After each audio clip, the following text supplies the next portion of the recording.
Welcome to Guide Guru. We hope this video helps. You'll begin by opening Teams and signing in. This ensures your calendar and permissions load. Once signed in, go straight to Calendar and locate the scheduled meeting, then click Join Now. Before entering, check the Pre-Join panel. Confirm the selected microphone and camera, and toggle camera on or off depending on your preference. Make sure background effects are set if needed, and choose Join with Audio so you don't miss the first moments of the conversation.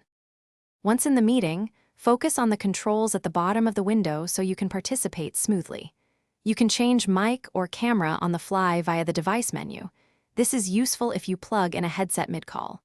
Use mute when not speaking to reduce background noise, and enable live captions or background blur for clarity and privacy. If you need to present, click Share and pick Window, Desktop, or PowerPoint. Choose Share System Audio when playing video so participants hear audio properly. When the discussion wraps, click Leave to exit the meeting and post any follow-up links or notes in chat so everyone has action items. If you recorded the session, no recordings are saved to OneDrive or SharePoint and shared with attendees automatically. For final housekeeping, download the attendance report if needed and share next steps. If something goes wrong, like no audio, switch to a different device, test your mic in settings, or rejoin via the Teams web client. Thanks for watching. Consider subscribing if we helped you today.